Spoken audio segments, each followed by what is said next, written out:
તો જામનગરમાં મનપાની બહાર એજન્ટની ધોલાઈ થઈ। વૃદ્ધાએ જાહેરમાં એજન્ટની ધોલાઈ કરી છે।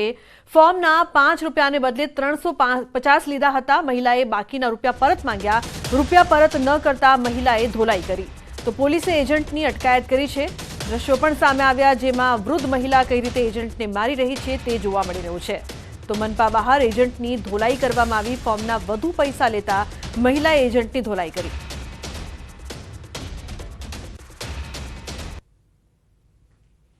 મહત્વનું છે કે જે એજન્ટ હતો તે વધુ પૈસા માંગી રહ્યો હતો, જે બાદ વૃદ્ધા જે છે તે ગુસ્સે ભરાઈ હતી અને તેની ધોલાઈ કરતી નજરે પડી, જે બાદ પોલીસ પણ આવી અને આ મામલે વધુ કાર્યવાહી હાથ ધરી છે।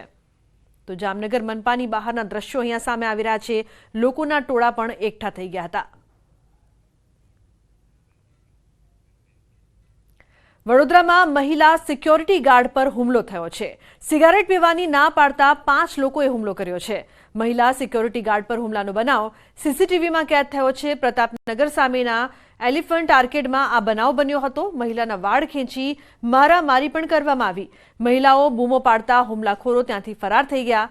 ભોગ બનેલી મહિલાએ મકરપુરા પોલીસ મથકે ફરિયાદ નોંધાવી છે।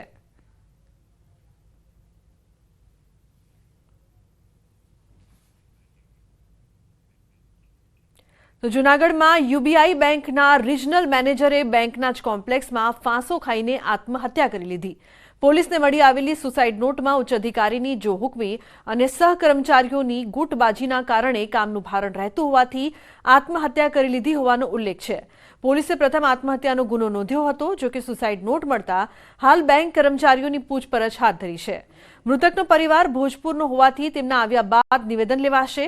સુસાઇડ નોટમાં કોઈના નામનો ઉલ્લેખ ન હોવાથી પોલીસે ઊંડાણપૂર્વક તપાસ હાથ ધરી છે।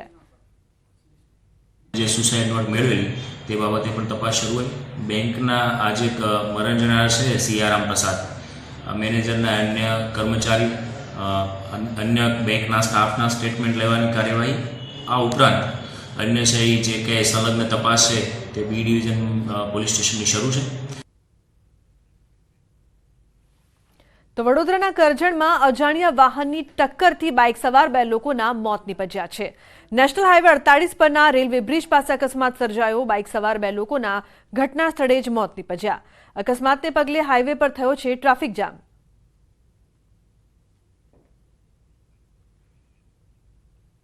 બીજી તરફ આગળ વાત કરી નવસારીના વાંસદામાં અકસ્માતમાં 2 લોકોના મોત નીપજ્યા છે। પિતા પુત્રીને ટેમ્પા ચાલકે અડફેટે લીધા। પુત્રીનું સ્થળ પર જ મોત નીપજ્યું, જ્યારે પિતાનું સારવારમાં મોત થયું છે। વાંસદાના ધરમપુર હાઈવે પર જામલિયા ગામ પાસેનો આ બનાવ છે। રોંગ સાઈડમાં આવતા ટેમ્પો ચાલકે પિતા પુત્રીને અડફેટે લીધા હતા। મૃતકના પુત્રની ફરિયાદ ટેમ્પો ચાલક સામે ગુનો નોંધાયો છે। અકસ્માતમાં પરિવારનો માળો વિખેરાયો।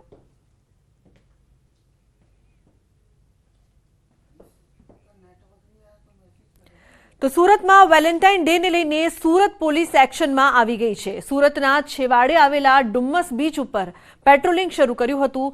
નવયુવક યુવતીઓ પ્રેમનો એકરાર કરવા મોટા પ્રમાણમાં ડુમ્મસ જાય છે। પ્રેમી યુગલોને કોઈ તકલીફ ન પડે અને કોઈ ઘટના ન બને તે માટે પોલીસ દ્વારા દરિયા કિનારે પેટ્રોલિંગ શરૂ કરવામાં આવ્યું। પોલીસે સાથે 40,000 જેટલા હોમગાર્ડની પણ મદદ લીધી। ટાવર ઉપરથી દરિયાપટ્ટી ઉપર પોલીસ સાથે હોમગાર્ડ નજર રાખી રહ્યા છે। 14 ફેબ્રુઆરી એટલે કે વેલેન્ટાઇન ડે તરીકે દેશભરમાં ઉજવણી થઈ રહી છે, ત્યારે સુરતના સુરતીઓ કોઈ પણ તહેવાર હોય રંગેચંગે ઉજવતા હોય છે। ત્યારે સુરતનું ફરવાલાયક સ્થળ છે ડુમ્મસ, અને ડુમ્મસમાં પ્રેમી યુગલો પહોંચતા હોય છે પોતાના પ્રેમનો એકરાર કરવા માટે। જો કે સુરતથી દૂર આવેલો આ વિસ્તાર છે અને મોટા પ્રમાણમાં જ્યારે લોકો અહીંયા પહોંચે ને કોઈ અનિચ્છનીય ઘટના ના બને તેને લઈને સુરત પોલીસ દ્વારા ખાસ આયોજન કરવામાં આવ્યું છે। ડુમ્મસનો દરિયા કિનારો છે કે જ્યાં યુગલો પહોંચી રહ્યા છે પોતાના પ્રેમનો એકરાર કરવા। ત્યારે દુર્ઘટના ના બને, કોઈ ઘટના ના બને તે માટે પોલીસ સાથે હોમગાર્ડનો મોટો કાફલો બીચ ઉપર ઉતારવામાં આવે છે। દ્રશ્ય જોઈ શકાય છે કે આખા બીચ ઉપર અલગ અલગ વિસ્તારોમાં અલગ અલગ જગ્યાઓ, ખાસ કરીને ઝાડી ઝાખરા છે, આ તમામ જગ્યા પર પોલીસને તૈનાત કરવામાં આવી છે। પોલીસ દ્વારા પેટ્રોલિંગ કરવામાં આવે છે અને એક ટાવર બનાવવામાં આવ્યું છે। આ ટાવર ઉપરથી દૂરબીનની મદદથી પોલીસ સમગ્ર વિસ્તાર ઉપર વોચ રાખતા હોય છે। જો કે સાંજ પડતાની સાથે અહીંયા અંધારું થતાં લોકોને વિસ્તારમાંથી બહાર કાઢવા માટે આ ટાવર બનાવવામાં આવ્યો છે, પણ ખાસ આજના દિવસે આ ટાવર પરથી પોલીસ દ્વારા નજર રાખવામાં આવી રહી છે, ખાસ કરીને પ્રેમી યુગલો સાથે કોઈ અનિચ્છનીય ઘટના ન બને તે માટે સુરત પોલીસે આ પ્રકારનું પેટ્રોલિંગ શરૂ કર્યું છે. કેમેરામેન ભરત બ્રહ્મભટ્ટ સાથે કીર્તેશ પટેલ, ન્યૂઝ 18 ગુજરાતી, સુરત. સમાચારનો પ્રવાહ યથાવત રહેશે. હાલ રોકાઈશું એક બ્રેક માટે. આપ જોતા રહો ન્યૂઝ 18 ગુજરાતી.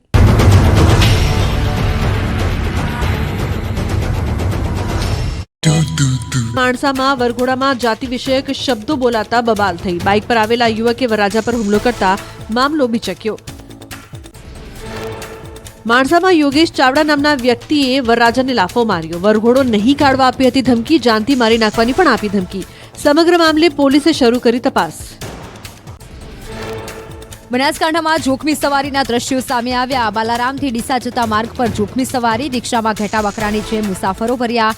એક જીપમાં 20થી વધુ લોકો દેખાયા. મોટી દુર્ઘટના સર્જાય તો જવાબદાર કોણ તેવા સવાલો ઉઠ્યા.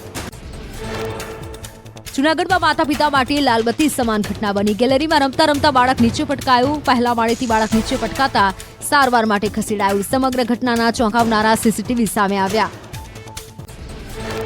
રાજકોટમાં ફરી મારામારીના દ્રશ્યો સામે આવ્યા. જૂની કોર્ટ બિલ્ડિંગ બહાર બે મહિલાઓ વચ્ચે થઈ મારામારી. મહિલાઓ વચ્ચે મારામારીનો વિડીયો થયો વાયરલ. રાજકોટમાં રસ્તાની સમસ્યાને લઈને સ્થાનિકોનો હોબાળો. ડેપ્યુટી મેયરના વિસ્તારમાં જ રોડની સમસ્યા. યાગરાજનગર સહિત વિસ્તારના લોકોમાં રોષ જોવા મળ્યો. ડામર રોડનું કામ ન થતું હોવાનો સ્થાનિકોનો આક્ષેપ. ભાવનગર મહાનગરપાલિકા દ્વારા મેગા ડિમોલિશન કરાયું. શિલરશાહ ચોકથી અલકા ટોકીઝ સુધી કામગીરી કરાઈ. રોડ પરના દબાણો દૂર કરાયા. વર્ષોનું દબાણ દૂર કરાતા લોકોને ટ્રાફિકની સમસ્યાઓમાંથી મળશે રાહત. બનાસકાંઠામાં આંગણવાડી બહેનોની હડતાળ. જિલ્લા કચેરીમાં ધરણા પ્રદર્શન યોજાયું. પડતર માંગણીઓને લઈને કરાઈ હડતાળ. લઘુત્તમ વેતન, મહેકમ, મેટર્નિટી લીવ મુદ્દે થઈ રહ્યો છે વિરોધ. માંગણી ન સંતોષાય તો ઉગ્ર આંદોલનની ચીમકી. બોટાદના બરવાડાથી કાપડિયાળીને જોડતા 9 કિલોમીટર લાંબા રોડનું કામ બંધ. હલકી ગુણવત્તાના મટીરીયલનો ઉપયોગ કરાતા હોવાનો આરોપ. 4 કરોડ 42 લાખના ખર્ચે બનતો હતો રોડ. રોડની કામગીરી બંધ કરી દેવાતા ગ્રામજનોમાં જોવા મળ્યો રોષ. અનેક રજૂઆત બાદ રોડ બનાવવાના કામને મળી હતી મંજૂરી. બિસ્માર રોડથી 5 ગામના લોકોને પડે છે હાલાકી. ગોધરા શહેરમાં ગરીબોનું અનાજ ચાઉં કરી દેવાનું કૌભાંડ ઝડપાયું. ધી નવયુગ સહકારી મંડળી નામની સસ્તા અનાજની દુકાનના સંચાલકે કૌભાંડ આચર્યું. જિલ્લા પુરવઠા અધિકારીની તપાસમાં ચોંકાવનારા ખુલાસા થયા. નકલી સોફ્ટવેર બનાવી 29 રેશન કાર્ડ ધારકોની માહિતી દુરુપયોગ કરી અનાજનો જથ્થો ઉપાડી લીધો. કૌભાંડમાં 42,898ના અનાજનો જથ્થો સગેવગે કરાયો હોવાનું તપાસમાં ખુલ્યું. દુકાન સંચાલક સહિત 4 ઇસમો સામે ગુનો દાખલ. તાપીના જિલ્લાના છેવાડાના નોરાબાદ ગામની પ્રાથમિક શાળાની હાલત જર્જરિત.